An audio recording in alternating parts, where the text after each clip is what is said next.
Bonjour à tous et à toutes, bienvenue sur la chaîne YouTube Martin Eden et aujourd'hui on va continuer le format synthèse sur le fascisme dans le chapitre premier qu'est-ce que le fascisme et là on va parler d'un aspect qu'on parle assez peu et d'ailleurs je mettrai le livre de Robert Paxton qui parle de le fascisme en action qui est un très très bon livre, je vous le conseille fortement, le lien sera dans la description, qui s'est penché de manière assez spécifique sur le fascisme entre ce qu'il déclare et ce qu'il fait. Et suivant quel palier du truc, en fait, à quel palier il s'approche du pouvoir, à quel point il change, il est fluctuant, vu que le fascisme était extrêmement démagogique. Effectivement, qu'il n'y a pas de doctrine claire. D'ailleurs, Mussolini disait du fascisme qu'on lui posait la question c'est quoi le programme du fascisme? Mussolini répondait c'est arriver au pouvoir. Bon, quelque part, tout est dit. Là, c'est la démagogie plus 1000, si vous voulez. Donc, il n'y a pas. Voilà, il n'y a pas là où un socialiste ou un communiste ou peu importe, ou quelqu'un de gauche, effectivement, bon, suivant les trucs, il va trahir. Mais en tout cas, il y a des balises idéologiques extrêmement claires. Là où pour le fascisme, il s'en bat les couilles. Voilà, il s'en balèque. Voilà. Donc voilà, ça serait pour parler de l'évolution du fascisme. Le fascisme est donc vu de son ensemble un phénomène original. Tant qu'il n'est pas au pouvoir, il se limite à la lutte contre ses ennemis intérieurs et il en est comme figé. Lorsqu'il arrive au pouvoir, il n'est pas contrepris dans enfin, la phrase est très mal écrite. Lorsqu'il arrive au pouvoir, il est pris dans l'engrenage des affaires publiques. Il présente désormais l'État et la nation et il opère dans un contexte international. Il doit alors tenir compte de la conjoncture. Il lui faut parfois infléchir son programme initial. Dans cet excellent ouvrage sur la liberté en question, le fascisme au XXIe siècle, Pierre Milza et Bentelli en essayaient d'en replacer le fascisme dans son temps, en distinguer 3 phases de son évolution.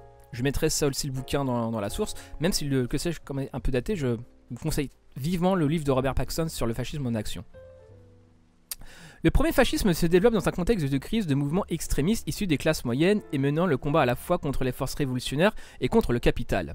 C'est une réaction irrationnelle des classes moyennes contre une prolétarisation qui les radicalise dans un sens réactionnaire.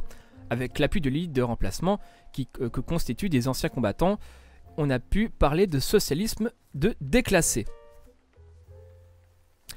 Le second fascisme se définit par l'alliance du premier et du grand capital industriel et agrarien, rural quoi. Pour parvenir au pouvoir, le fascisme en effet a besoin du concours en argent, en complicité, des classes dirigeantes et de l'appareil de l'État. Cet appui est accordé si les classes dirigeantes ont conscience de l'existence d'une crise très grave et d'une menace révolutionnaire.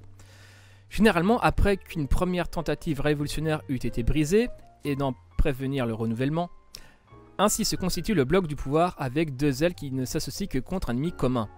L'une peut être dite révolutionnaire, l'autre conservatrice. Le troisième stade est celui du fascisme au pouvoir. Les classes dirigeantes doivent composer avec lui, elles sont obligées d'admettre certaines contraintes, mais dans l'ensemble, elles assurent leur hégémonie, concilient les structures existantes à leur profit et accumulent profit et honneur. La petite bourgeoisie est ainsi sacrifiée aux grands intérêts.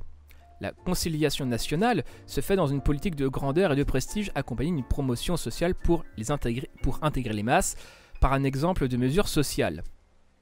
En fait, une fois la guerre commencée, idéologie politique et économie sont soumises aux exigences du combat et de l'efficacité. On peut se distinguer ainsi, ajouterons-on, une 4e phase où par exemple avec Spence en Allemagne, les contraintes du parti sont assouplies et le pouvoir économique redonné aux industriels, même dans les entreprises de l'État, voilà. Avec la chute de Mussolini et l'attentat contre Hitler, fascisme et nazisme reviennent à leur dureté des premiers temps et à leur socialisme primitif contre les milieux conservateurs. C'est une 5e période. Donc voilà. Cette analyse nous semble exacte avec deux correctifs. Le nationalisme nous paraît pleinement affirmé dès le premier fascisme et l'appui des milieux populaires. En raison de la crise des années 30, lui est acquis dès son début. D'autre part, l'analyse ne vaut que pour l'Italie fasciste et l'Allemagne nazie. En dehors de ces 2 pays, on pourrait multiplier les exemples d'exception. Il n'y a pas de fascisme de gauche au Japon, ni de la Grèce de Metaxas en Norvège. Quisling a été rejeté par les notables et les fascistes collaborateurs français étaient animés par un singulier nationalisme puisqu'ils prenaient une alliance avec le vainqueur.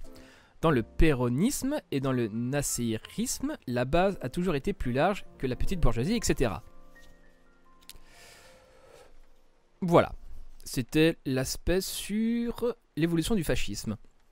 Effectivement, le fascisme qui est vu que, comment dirais-je, vu que pour les FAF, seule l'action est la vérité. Enfin voilà, à un moment donné, c'est normal. Enfin, c'est normal en tout cas, c'est logique effectivement que le fascisme soit très très très centré sur l'action, les tactiques, la démagogie, les oui, non, peut-être, je ne sais pas, les trahisons, etc. Donc, si vous voulez, en plus, il s'embarrasse pas vraiment de cohérence, vu que c'est un mouvement c'est une idéologie politique axée contre la rationalité. Donc enfin bref, voilà, c'est pour ça que le fascisme au début n'a rien à voir avec le fascisme au pouvoir, etc. Donc voilà, le fascisme au début pour ratisser sur les classes moyennes, enfin les classes populaires, voire moyennes, etc. déclassées, peuvent avoir un phrasé marxiste, etc. appelant limite à la lutte des classes qui ne valide pas. Mais devant les cathos, voilà, devant les conservateurs catholiques, là c'est oui, vous inquiétez pas, voilà, le Christ, etc., etc. Donc là on voit vraiment le pattern d'Alain Soral qui n'hésite pas, voilà, à sortir Marx, à citer Marx, Bakounine, et puis d'un autre côté où il se parlait du Christ. Donc là, et ça c'est typiquement faf. Ce truc un petit peu, ce mélange des genres, c'est typiquement fasciste. Hein. C'est voilà, parce qu'à la fin, tu vois, enfin voilà, entre Marx et le Christ, à la fin c'est le Christ, voilà, c'est une espèce de truc réactionnaire, conservateur qui l'emporte, tu vois. C'est un peu, il y a un dicton, je crois, taoïste sur ça, c'est une goutte de poison dans le verre d'eau suffit à empoisonner le verre d'eau. Je sais pas si la citation est exacte ou le proverbe est exact, mais c'est à peu près ça. Bon, si tu injectes du Christ dans le truc marxiste, à un moment donné, bon, c'est que le truc marxiste, c'est vraiment de la démagogie pour mieux faire gober la pilule. Enfin bref, c'était l'évolution du fascisme. C'était Martin Eden en direct du Goulag. Bisous à vous.